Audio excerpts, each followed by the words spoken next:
Okay, last minute we saw that there are four distinct phases of project management. Let us explore those phases in detail. So first phase is project initiation.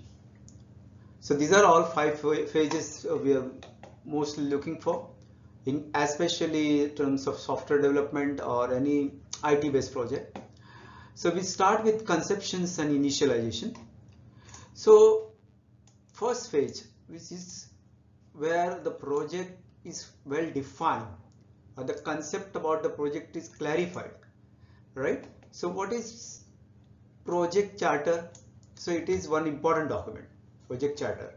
So project charter is a project management is a formal document that authorizes the project to begin.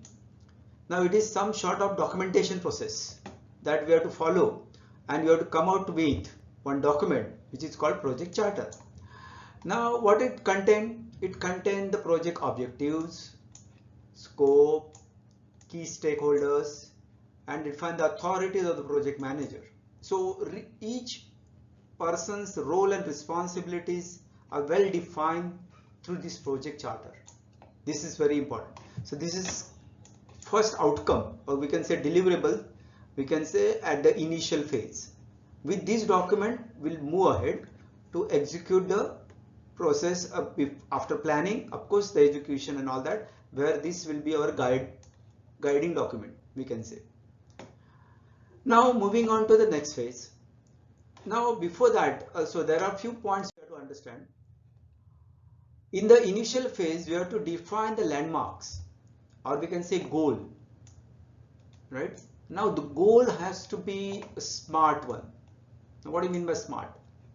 Where S for specific, M for measurable, A for attainable, R for realistic, and T for timely.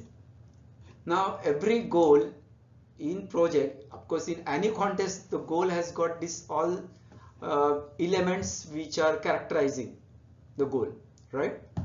So this is when we talk about any objective or the goal we want to achieve, it has to be very specific.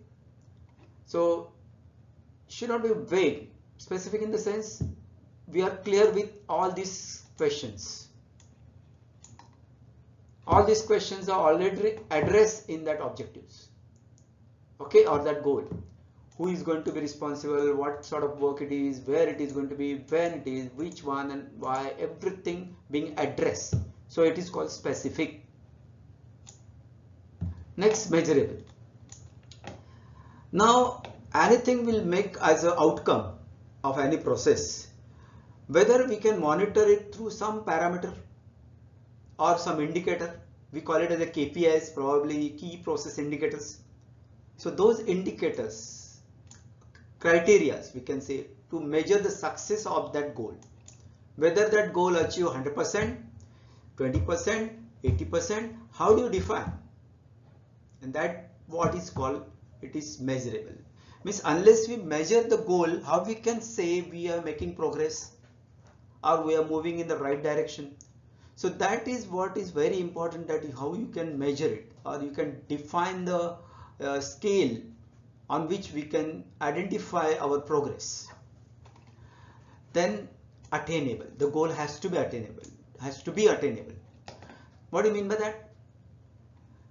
Within all given constraint, maybe financial constraint, technical constraint, power constraint, lot of things. There are many constraints. Whether we can attain it or not. So within a given budget, within a given time frame, can we achieve this, or can we attain the required objectives?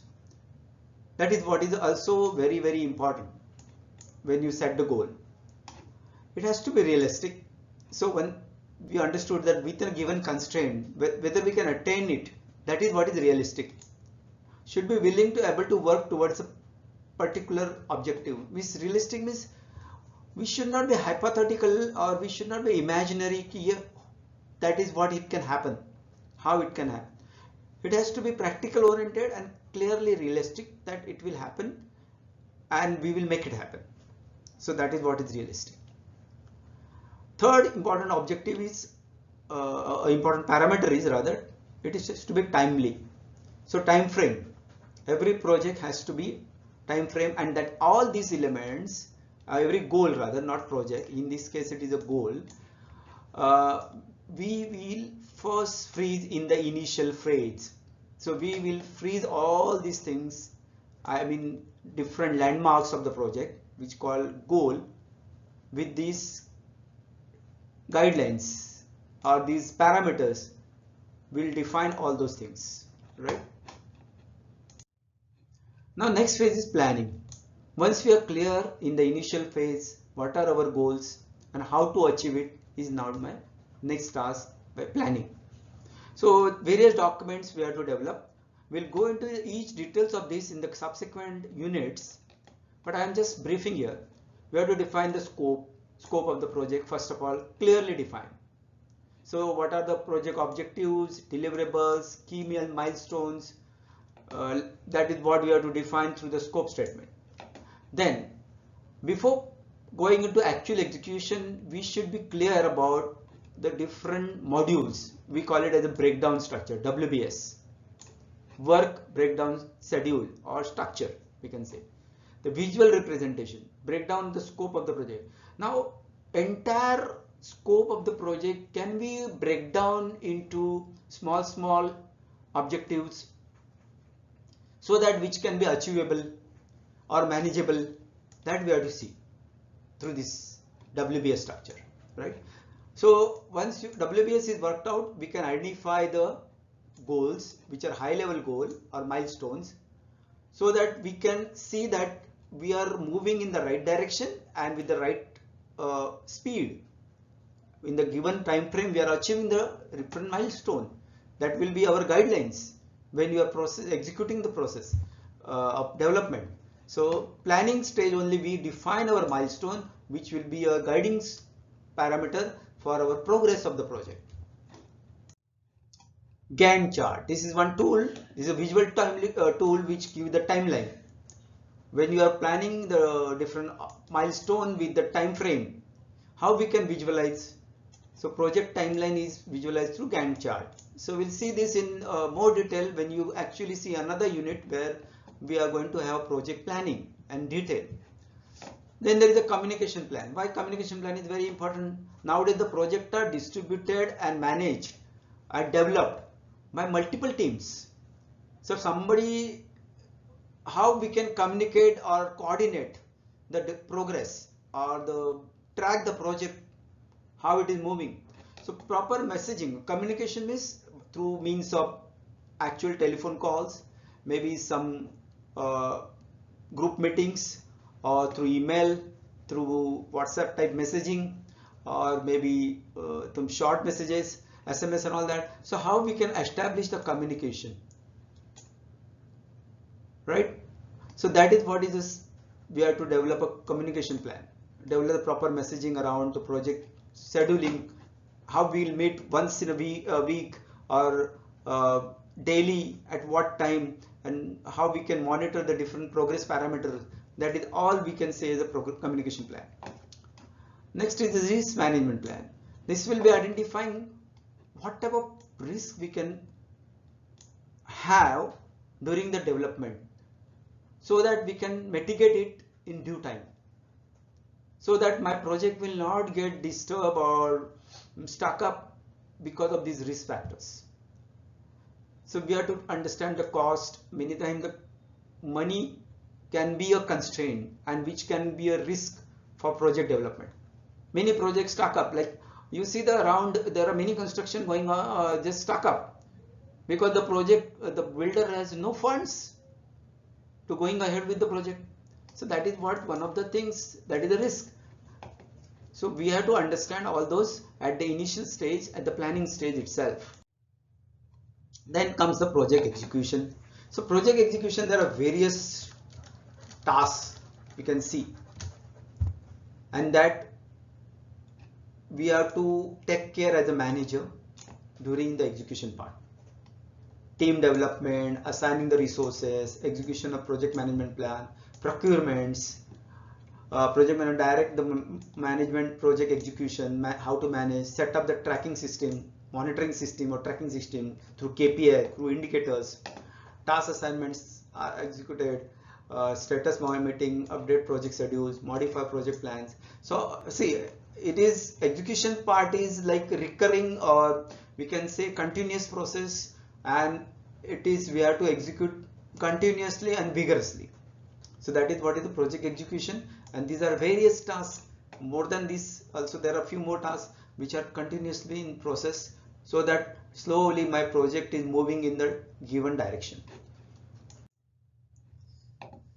Mainly you have to follow after execution the performance monitoring.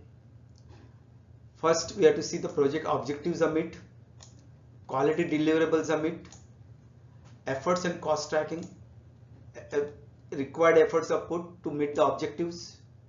And when you are doing all this thing, whether we are our budget is not getting disturbed, or cost factors we have to always monitor.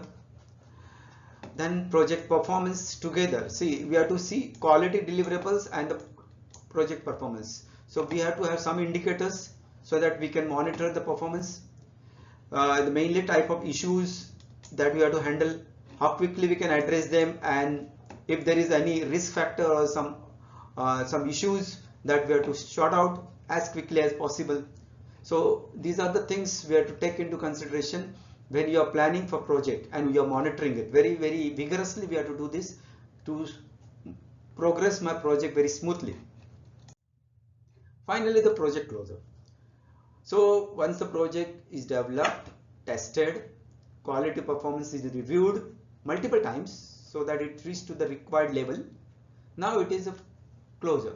So when you are closing, there are certain steps we have to understand. We are handing over documents, all the required documents, like when you are handing over some application. So how that application, the user can you make use of it. So user documents we have to create so that they can find it, how to make use of the particular application. So visual documents you develop. Then there are maybe some in case of any failures, how we can take care. Those documents you have to develop. So all those documents we have to hand over to the client.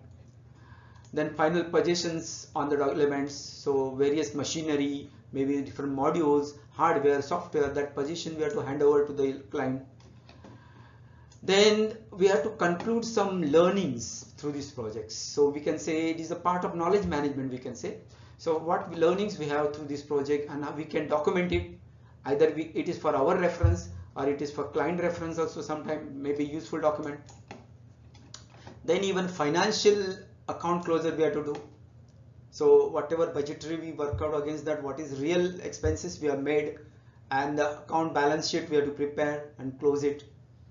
Then final contract closure is there, and after that once the project is closed, maybe we go for AMC, that is annual maintenance contract. When the project is under execution or implementation, rather we can say deployed and implemented, we require continuous monitoring and development, some sort of corrections.